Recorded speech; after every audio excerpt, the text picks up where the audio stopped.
அனைவருக்கும் SCG media நம்ம சேனலும் இதுக்கான செய்தி என்ன செய்தி அப்படின்னா, இன்றைக்கி வந்து கோவேக்சின் கோவிஷீல்டு அப்படின்ட்டு 2 இது இருக்குது. நான் கோவிஷீல்டு போட்டிருக்கேன். அது வந்து இன்றைக்கி தான் போட்டேன். பட் அதை இன்ஃபர்மேஷன் மாதிரி என்னோடய சேனலில் போகிறதா பண்ணிகிட்ருக்கேன். ஸோ எல்லாம் தெரியுன்றதாக தான் நீங்களும் அதை ஃபாலோ பண்ணுங்கள். ஒரு 60 வயசு கீழே உள்ளவங்க தயவுசெய்து ஃபாலோ பண்ணுங்கள். ஃபஸ்ட்டு செக் பண்ணிக்கோங்க, அதுக்கப்புறம் வந்து நீங்கள் யூஸ் பண்ணுங்கள். போட்டதுக்கு ஆதாரம் வந்து இது இருக்குது.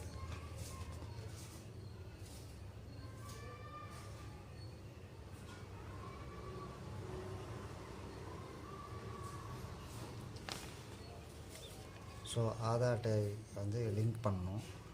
ஃபோன் நம்பர் கேட்பாங்க, அது மொபைல் நம்பர் கொடுத்தீங்கன்னா மெசேஜ் வந்துடும். இது வந்து ஒரு ஃபார்முலா. ஆக்சுவலாக பார்த்தீங்கன்னா 100 கோடி பேர் போட்டாங்க. 30 கோடி பேர் போடணும். ஆக்சுவலாக நான் 30 கோடின்றது நம்ம வந்து கணக்கு தெரியாது, போடுவாங்க. அதனால் நீங்களும் ஃபாலோ பண்ணுங்கள். கோவேக்சின் கோவிஷீல்டு இது 2 இருக்குது. எது போடுங்க, அதை ஃபாலோ பண்ணிக்கோங்க. இந்த சேனலில் பிடிச்சிருந்தா லைக் பண்ணுங்கள், ஷேர் பண்ணுங்கள், சப்ஸ்கிரைப் பண்ணுங்கள். தேங்க்யூ.